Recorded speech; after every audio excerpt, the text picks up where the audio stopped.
I'm NFM TV's Greg Scher.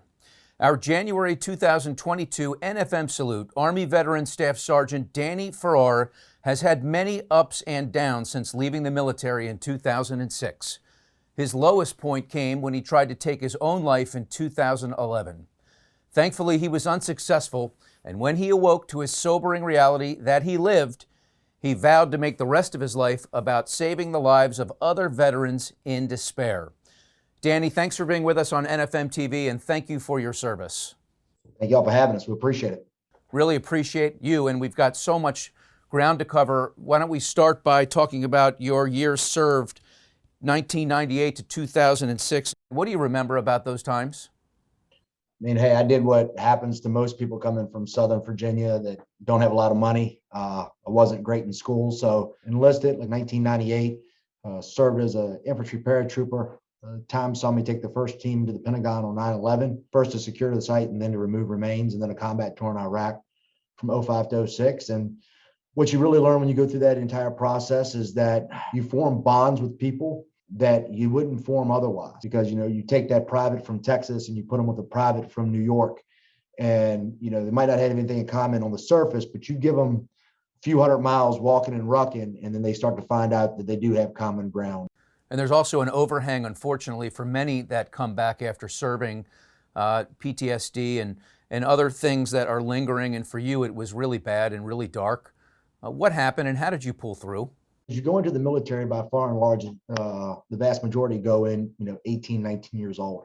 Your brain isn't even finished fully developing at that point in time. And you spend really some pretty formative years of your young life, part of an institution that is so unlike that in the civilian world. Boot camp, the entire purpose is really to take you from being a civilian to becoming a member of the United States Armed Forces. We don't do a really good job of the reverse engineering that process.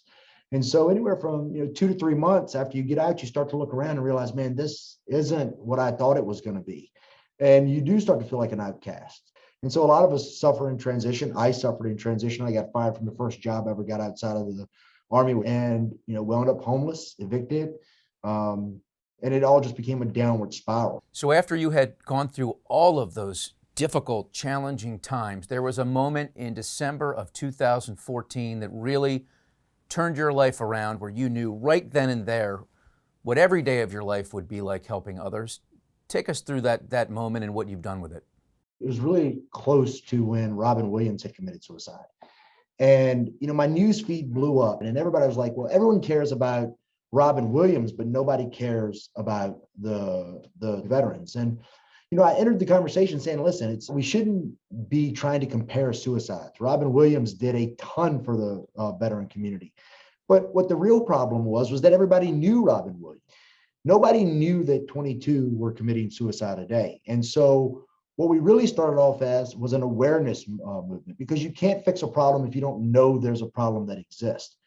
And what took place from there is we started to do the awareness side of the house. Is I started getting calls, and I would go meet veterans out at bars. I would go talk guns out of guys' hands. I'd pick people up off the street. And I realized that what was happening is these guys and girls were having a real hard time struggling with transition. And that's when we began to have the idea for a Veteran Services Center. And around that time, you founded, as the executive director, Platoon 22. And 22 obviously stands for that number, 22 veterans that commit suicide every day. Depending on what statistic you look at, that number is either getting better or getting worse. How do you view that number? So again, the numbers can be anywhere from 20 to 22. What I will always argue is that, listen, they're never going to know the numbers. There's such a stigma around suicide that people don't want to admit it was a suicide. So the numbers could very, very well be much, much higher. I highly doubt that they're lower. You're also involved in something really exciting, groundbreaking, in fact, literally and figuratively, in your backyard in the Frederick, Maryland area, as you've partnered with Goodwill to open the first ever vet center of its kind. It's going to be multifaceted, all-encompassing center for veterans. Please tell us about that and when those doors will be open. We're targeting anywhere between April and June for the doors to actually be open and be able to start to get to work. But inside the center is going to be a host of partners. Arguably, the most important partner is the Maryland Department of Veteran Affairs. They see 3,500 veterans a year. And now those veterans will be coming through our doors in a much more welcoming environment. We're also going to have the Martinburg Vet Clinic, who are going to be our psychological and counseling arm. They will be there to provide services and counseling for veterans. We have Warrior Canine Connection, who will be having their service dogs on site. We also have Thrive, which Thrive is really focused on in-home care for veterans that need it. We have a chaplain service that's going to be coming in that's going to be attacking the spiritual side of the house.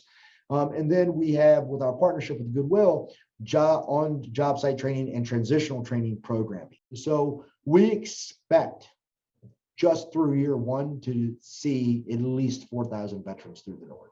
And the idea is to build others around the country? Yes. The next thing from here is roughly 36 months after the opening of this one, we'll be opening another one in Phoenix, Arizona. And then we're in the process of trademarketing this service and then being able to offer it to other Goodwills throughout the nation. In addition to all of this, you're authoring a book, you ran for office, you're a mixed martial arts expert. How do you have enough hours in the day to do all this?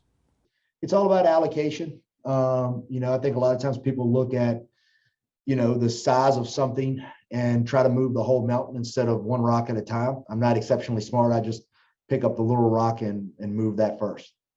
Hey, Danny, before we let you go, what do you want people out there to know about veterans? They have leadership training. They have capabilities that our community and our country needs desperately. To lose that because we failed to honor our social contract and provide actual transitional support for the men and women that put on the uniform and said they would fight for us, I think that's a travesty. I think it's a national travesty. How can people help? What's the number one thing people can do monetarily or otherwise? They can always head over to platoon22.org.